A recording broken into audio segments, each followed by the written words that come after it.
Hal yang paling mendasar yang kami temukan pada pembangunan proyek KSPN Marina ini, bahwa adanya satu pelanggaran peraturan nomor 18 tahun 2013 tentang pencegahan dan pemberantasan perusakan hutan.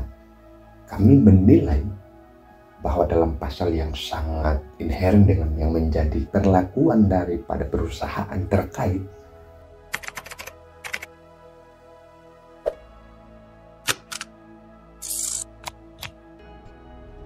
Oke baik, bismillah, assalamualaikum warahmatullahi wabarakatuh. Berjumpa kembali bersama Hendra Majid. Pada konten kami kali ini, kami cukup melihat apa yang menjadi tindakan pelanggaran hukum yang merusak lingkungan yang dilakukan oleh PT Nindya Karya yang mengelola KSPN Marina Beach, yang merupakan program dari pusat, merupakan proyek nasional. Kami sudah juga menemukan titik krusial daripada persoalan ini, bahwa apa yang terjadi, yang mengadukan ini sudah lumayan banyak juga ke pihak kami. Mereka melaporkan supaya kasus ini diangkat di media, supaya kasus ini dipublikasi, tidak saja pada regional daerah Kabupaten Wakatobi, tapi untuk sampaikan ini kepada tingkat pusat, kepada tingkat nasional, supaya menjadi bahan pertimbangan ke depan, dan juga pada proyeksi Marina Beach ini bisa menjadi satu langkah yang tidak tergesa-gesa untuk pemerintah pusat menurunkan KSPN di Kabupaten Wakatobi. Hal yang paling mendasar yang kami temukan pada pembangunan proyek KSPN Marina ini, bahwa adanya satu pelanggaran peraturan nomor 18 tahun 2013 tentang pencegahan dan pemberantasan perusakan hutan.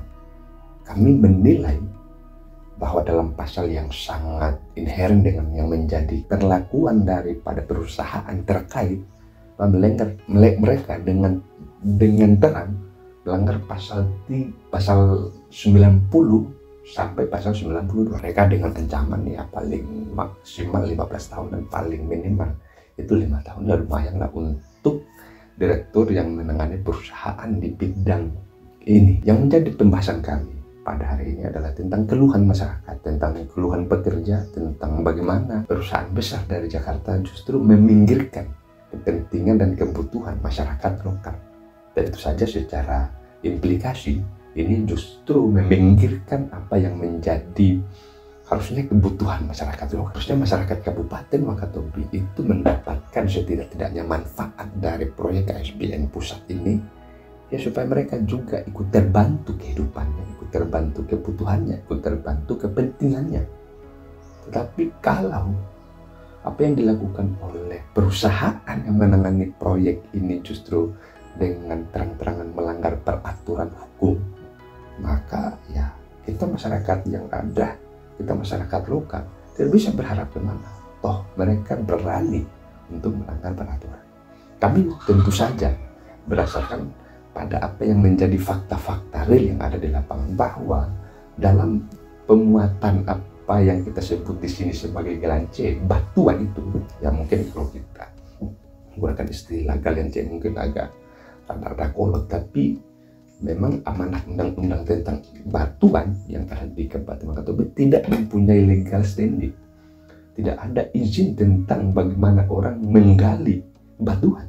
Artinya, sejak perusahaan membangun KSPN Marina, sejak perusahaan Nindya Karya itu mengambil galian C yang ada di Kabupaten Wakatobi, maka itu sudah pasti melanggar hukum. Oleh karena tidak ada satupun tambang galian C di Wakatobi yang mempunyai legal standing. Tidak ada satu tambang di Wakatobi yang mempunyai izin, dan tidak diperbolehkan untuk membuat izin sebenarnya. Tapi dengan keserakahan, dengan keuntungan yang begitu besar yang menggiurkan perusahaan, maka mereka bekerja sama dengan galian C ilegal yang ada di Kabupaten Wakatobi. Ini merupakan pelanggaran hukum yang sangat besar, 5 tahun. Sehingga kalau Anda kemudian ingin membangun daerah Kabupaten Wakatobi, kami ingatkan, Tentu kami tidak punya kapasitas untuk menolak pembangunan di Kabupaten Wakatobi.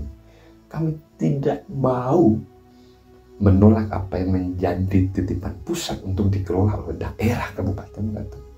Tapi semuanya ada mekanisme, semuanya ada peraturan yang membuat kita menjadi terlimitasi oleh karena ada yang membatasi kita. Jangan seenak-enaknya mentang-mentang titipan pusat lalu di sini kerja sembrono. Maka ya kami juga mengatakan bahwa proyek ini adalah proyek yang tergesa-gesa sebenarnya. Tidak ada sinkronis sebelumnya dengan pemerintah daerah yang di sini dengan pemerintah pusat. Mereka membangun ini dengan tergesa-gesa. Maka akhirnya apa? Semua aturan hukum yang berlaku di Indonesia, khusus di daerah region Wakatobi, mereka tabrak, mereka labrak. Ini yang akan menjadi tentu saja. Sehingga dampaknya apa? Kita bicara dampak yang akan kita rasakan sebagai masyarakat lokal yang akan lama mendiami pulau Kabupaten Wakatobi. Yang pertama sudah pasti bahwa kita akan tercemar lingkungan. Yang kedua, kita sudah cukup belajar, berpengalaman kita di daerah tetangga kita di Wabuni misalkan, yang punya tambang besar, yang oleh perusahaan besar yang ada di pusat sana datang untuk hanya toh menggerus kekayaan yang ada di Wabuni tanpa mereka memikirkan bagaimana kelestarian alam, bagaimana kemudian populasi manusianya itu bisa terjamin kehidupannya. Tidak sama sekali.